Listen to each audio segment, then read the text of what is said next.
नमस्कार, कंज्यूमर अड्डा में आपका स्वागत है। आपके साथ मैं हूं विपिन भट्ट और आज हमारी जो सीरीज चल रही है 12th के बाद कहां ले एडमिशन, कैसे करें तैयारी, कौन से इंस्टीट्यूट सबसे अच्छे और कहां है आपके लिए बेस्ट करियर ऑप्शन, उसका आखिरी एपिसोड। और आज हमारा फोकस रहने वाला है आर्ट्स पर। जी हाँ, आर्ट्स एक ज़माने में माना जाता था कि जिसे कोई सब्जेक्ट ना मिले वो आर्ट्स ले ले, लेकिन आज ऐसा नहीं है। आज आर्ट्स के साथ भी आपके पास ढेर सारे करियर ऑप्शंस हैं। न सिर्फ आर्ट लेने वाले इन दिनों प्रतियोगी परीक्षाओं की तैयारी करते हैं, बाकी वो भी एक से ग्लैमरस करियर या करियर ऑप्शंस उनके लिए अवेलेबल होते हैं और अपने शानदार करियर्स को बनाते हैं। तो आज आर्ट्स पे हमारा फोकस रहने वाला है और उसके लिए हमारे साथ रहेंगे कुछ खास मेहमान जिनसे हम बातचीत करेंगे कि आर्ट्स स्ट्रीम में अगर आपने 12वीं पास की है तो अब आगे आपको किस तरह के नए कोर्सेज, नए जमाने के साथ वाले कोर्सेज करने चाहिए, कहां वो कोर्सेज अवेलेबल हैं और किस तरीके से आप उसमें एंट्री ले सकते हैं। तो चलिए सबसे पहले रोज की तरह एक नजर डालते हैं कि आर्ट्स ऑप्शन के साथ आपके पास कहां कहां करियर बनाने के मौके होते हैं। राइट, तो देखिए 12वीं के बाद अगर आपने आर्ट्स लिया है तो देखिए फैशन डिजाइनिंग में आप जा सकते हैं। बहुत सारे बच्चे ये अडॉप्ट करते हैं क्योंकि जो लोग थोड़े क्रिएटिव होते हैं, जो एक अलग थॉट प्रोसेस के साथ काम करते हैं, आर्ट्स में उनका इंटरेस्ट होता है, उनके लिए फैशन डिजाइनिंग बहुत बेहतरीन ऑप्शन होता है। इसके अलावा डिजाइनिंग की बात है तो आप इंटीरियर डिजाइनिंग भी कर सकते हैं, इन दिनों बहुत डिमांड है इसकी और अच्छा खासा पेमेंट मिलता है। इवेंट मैनेजमेंट ये भी एक बड़ी इन डिमांड सी फील्ड है जहां पर भारत में इस समय काफी मौके और काफी नौकरियां बन पड़ी हैं। होटल मैनेजमेंट भी एक बेहतरीन ऑप्शन होता है, एक से एक बढ़ के बेहतरीन होटल हैं, टूरिज्म को भी बढ़ावा है देश के अंदर। अगर हम कोरोना काल की बात एक्सेप्ट मतलब उसे छोड़ दें तो बाकी हिंदुस्तान में टूरिज्म के ऑप्शंस बेहतर हुए हैं। ऐसे में होटल मैनेजमेंट बेहतर एक हो सकता है। ग्राफिक्स, एनिमेशन, जर्नलिज्म, फिल्में ये हमेशा से थे, लेकिन इनमें भी अब आपको कई नए कोर्सेज मिलने लग जाएंगे। इसके अलावा advertising, PR, fine arts, air hostess, chef, ये भी कुछ ट्रेडिशनल चीजें हैं, लेकिन एक आर्ट्स का स्टूडेंट अब और ज्यादा अच्छे ऑप्शंस के साथ इन फील्ड्स में जा सकता है। अब फिर देखिए नए जमाने की चीजों में web designing, social work, psychology. देखिए जो आखिरी वाला है साइकोलॉजी, ये तो मुझे लगता है कि इस समय बहुत डिमांड बढ़ गई है। जो लोग साइकोलॉजी पढ़ते हैं या साइकोलॉजिस्ट बनते हैं आगे जाकर लोगों की मदद कर सकते हैं उनके जीवन में जो भी परेशानियां, उनका हल ढूंढने में, तो इस समय ये आर्ट्स के माध्यम से साइकोलॉजी आपके लिए काफी एक अच्छा ऑप्शन साबित हो सकता है। और तो ये वो तमाम ऑप्शंस हैं जिनको आर्ट्स लेने वाले स्टूडेंट परस्यू कर सकते हैं। और अब हम बातचीत को आगे बढ़ाएंगे, देखते हैं कि कितने ऑप्शंस हैं। ऐसा तो नहीं कि दूसरे जो कॉमर्स हो गया या मैथमेटिक्स हो गया, साइंस हो गया, उनके मुकाबले यहाँ मामला थोड़ा इन्फीरियर हो जाता है, वैसे ऐसा लगता तो नहीं है, लेकिन हम अपने मेहमानों से पूछेंगे। चलिए आज के हमारे मेहमानों से आपका तारुफ कराया जाए। कैरियर विथ की डायरेक्टर मानवी बंसल आज हमारे साथ कार्यक्रम में जुड़ रही हैं। एचएसएम के फाउंडर अभिषेक गुप्ता हैं और ओपी जिंदल ग्लोबल यूनिवर्सिटी के एग्जीक्यूटिव डीन किसले भट्टाचार्य जी, आप सभी का बहुत बहुत स्वागत है। तो मानसी, हम आपसे ही शुरुआत करते हैं। जैसा मैंने शुरू में भी एक कमेंट कहा, एक जमाना था जब जिसे साइंस ना मिले या फिर जिसे कॉमर्स भी ना मिल पाए, नंबर कम आए, वो आर्ट्स लेता था, लेकिन आज की तारीख में लोग आगे होकर आर्ट्स को चुनते हैं। क्या ये फैसला सही है और आज आर्ट्स लेने वालों के लिए भी देश में ऑप्शंस की कमी नहीं है? हम आपसे जानेंगे। सबसे पहले मेरा बहुत बड़ा नमस्कार एंड सीएनबीसी आवाज़ को धन्यवाद कि उन्होंने एक अपॉर्चुनिटी और एक प्लेटफॉर्म बनाया कि स्टूडेंट्स और पेरेंट्स का स्ट्रेस कम हो सके और उनको पता चल सके, जानकारी मिल सके कि क्या क्या नए करियर्स अवेलेबल हैं। तो अगर हम आर्ट्स और ह्यूमैनिटीज़ की बात करें, इसको हम 3 क्षेत्रों में बांट सकते हैं। आपकी लैंग्वेजेस के अंदर कोर्सेज आते हैं, फिर कोर्सेज आते हैं एकेडमिक सब्जेक्ट्स में, psychology, history, political science, international development, इन सब क्षेत्रों में आते हैं आपके मेजर्स, जिसमें आपका मीडिया, जर्नलिज्म, हॉस्पिटैलिटी भी ऑप्शंस आ जाते हैं। फिर आता है डिज़ाइन के अंदर, जिसमें आपका फाइन आर्ट्स रहता है, आपका फैशन डिज़ाइन रहता है, इंटीरियर डिज़ाइन रहता है, ग्राफिक कम्युनिकेशन रहता है। अब मैं अगर न्यू एज करियर्स की बात करूँ तो फैशन कम्युनिकेशन आपका, जिसके अंदर काफ़ी ज़्यादा स्कोप है, जिसमें आपको विजुअल कम्युनिकेशन, फैशन डिज़ाइन, आपका अलग फैशन स्टाइलिंग, इन सब के स्किल सेट दिए जाते हैं। सिमिलरली अगर मैं इंटरनेशनल रिलेशंस की बात करूं, उसमें भी बहुत स्कोप है और बहुत ज़्यादा एम्प्लॉयमेंट अपॉर्चुनिटीज़ हैं मीडिया कंपनीज़ के साथ, पॉलिसी रिसर्च के अंदर। सो ये सारा काफ़ी स्कोप खुलता जा रहा है एंड काफ़ी एम्प्लॉयबल करियर्स आ रहे हैं हमारे सामने।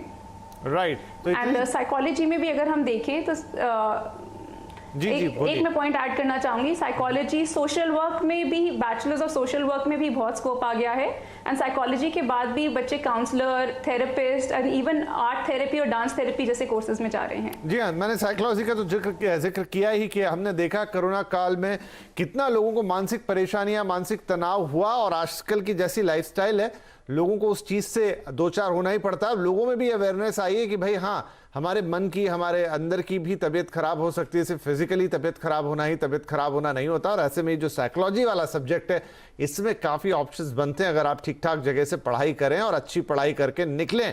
अभिषेक गुप्ता साहब, अब चूंकि आर्ट्स का मामला है और जैसा नाम ही है आर्ट्स, तो अब बहुत जरूरी नहीं कि हर बच्चा जो आर्ट ले रहा वो आर्टिस्टिक हो, मतलब वो डिजाइनिंग में उस तरीके के क्रिएटिव हो या नेचुरल उसके पास कोई टैलेंट हो। लेकिन जिन बच्चों के पास ऐसा नहीं भी है, क्या वो ड्यूरिंग देयर कोर्सेज ऐसी चीजों को डेवलप कर सकते हैं? मतलब आज समझ लीजिए जैसे इंटीरियर डिजाइनिंग है, बहुत डिमांड हो चली है इस समय देश के अंदर, या फिर आप कह लीजिए दूसरी तरफ फैशन डिजाइनिंग है या एडवर्टाइजिंग है, थोड़ी सी क्रिएटिविटी इसमें जरूर लगती है, लेकिन क्या वो क्रिएटिविटी आपके पास हमेशा से होना जरूरी है या कोर्सेज आपको सिखा सकते हैं? Okay, thank you so much for inviting me first. Question बहुत अच्छा है। हमको ये समझना होगा पहले कि आर्ट्स और ह्यूमैनिटीज तो अलग अलग चीजें। Art can talk about the creativity, but humanities is a broad field. But आपके क्वेश्चन का जवाब, क्रिएटिविटी इज अ स्किल, और उस स्किल को डेवलप करने के लिए there are enough programs today. आज के टाइम पे बहुत ऐसे प्रोग्राम्स हैं जिससे क्रिएटिविटी डेवलप हो सकती है। सो उसका सिंपल आंसर है कि आर्ट एक ऐसा फील्ड है, ह्यूमैनिटीज एक ऐसा फील्ड है जो आपको लाइफ टाइम ऑफ करियर्स के लिए तैयार कर सकता है। एंड एक रिसर्च भी बोलता है कि आजकल के बच्चे 5 जॉब्स नहीं बदलेंगे, 5 करियर्स बदलेंगे। So arts is a great field where you can develop skills over a period of time as you grow in your experience. जी, बहुत ही शानदार जवाब भी दिया आपने कि बच्चे 5 जॉब नहीं 5 करियर बदलेंगे। और आर्ट्स एक ऐसी फील्ड है जहां पर आप काफी डाइवर्सिफाई हो सकते हैं, बहुत कुछ है आपके करने के लिए, ऐसा नहीं कि आपको पर्टिकुलर 4 चीजें हैं जो आप कर सकते हैं। किसले साहब, ये बताइए कि जैसा मेरे पहले सवाल से सवाल उपजेगा, कौन से लोग हैं जो आर्ट फील्ड में भी प्रेफर करते हैं? मतलब जरूरी नहीं है कि जो बच्चे कम परसेंटेज पाए वही आके एडमिशन लेके, आपका भी ऐसा अनुभव होता है कि जो अच्छे मेधावी छात्र हैं वो भी कई बार अपने इंटरेस्ट के लिहाज से, अपने जहां उनको थोड़ी सी क्रिएटिविटी महसूस होती है या थोड़ा सा उनको एक बेहतर ऑप्शन मिलता है, वो लोग भी, इवन दो कि उन्हें साइंस भी मिल सकता है, कॉमर्स भी मिल सकता है, लेकिन वो ऑप्ट करते हैं कि वो आर्ट्स के सब्जेक्ट ले रहे हैं? बिल्कुल। इनफैक्ट मेरे जो तजुर्बा है यहाँ पर, जो हमारे यूनिवर्सिटी में, it's a social science humanities university, और यहाँ पर जो छात्र आते हैं, and they have 98-99% marks class 12 में, तो क्लियरली वो आते हैं ये पढ़ने के लिए। And I agree to my previous speaker जो बोल रहे थे कि देयर इज ये नॉमेनक्लेचर जो है थोड़ा सा चेंज करना चाहिए, हमें समझना चाहिए। पहले हम जब पढ़ते थे BA आर्ट्स और साइंस पढ़ते थे, लेकिन I think there is a differentiation of it is social science and humanities. तो उससे समझ में आता है कि there is the whole diverse world of arts. जैसे कि आपको पता होगा flavor of the season, आप साइकोलॉजी की जिक्र कर रहे थे, साइकोलॉजी के साथ लिबरल आर्ट्स भी फ्लेवर ऑफ द सीजन है बहुत। और लिबरल आर्ट्स जो है वो डिसिप्लिन, वो सिर्फ आर्ट्स नहीं है, उसके अंदर साइंस भी होते हैं। तो जो BA आर्ट्स पढ़ते हैं, जरूरी नहीं है कि वो सिर्फ जाकर सिर्फ अंग्रेजी और आपके इतिहास पढ़ के आते, वो साथ साथ मैथमेटिक्स, इकोनॉमिक्स, फिजिक्स, केमिस्ट्री भी पढ़ सकते हैं लिबरल आर्ट्स में। एंड आई थिंक 3 चीज मैं हाईलाइट करूंगा व्हेन स्टूडेंट्स चूज, कि कोई भी वो डिजाइन पढ़े, वो लैंग्वेजेस चूज करे, सोशल साइंस चूज करे, ह्यूमैनिटीज चूज करे, उसमें करिकुलम जरूर देखे, क्योंकि करिकुलम आजकल बहुत अनोखा करिकुलम बनाते हैं हम। It is not like the traditional conventional curriculum, और वो curriculum should be eclectic, that curriculum should be interdisciplinary, and the curriculum should be multidisciplinary. Then क्या होता है कि स्टूडेंट के सामने आगे जाके, क्योंकि 18 साल की एक स्टूडेंट को आप you are asking that person to decide for the rest of their life, it's very very difficult और बहुत ही अनफेयर है वो। तो इसीलिए 3 साल बाद अगर वो स्टूडेंट को लगे कि नहीं, मैं इकोनॉमिक्स नहीं करना चाहता हूँ, मैं मीडिया नहीं करना चाहता हूँ, मैं करना चाहता हूँ एंथ्रोपोलॉजी, वो ऑप्शन ओपन रहना चाहिए।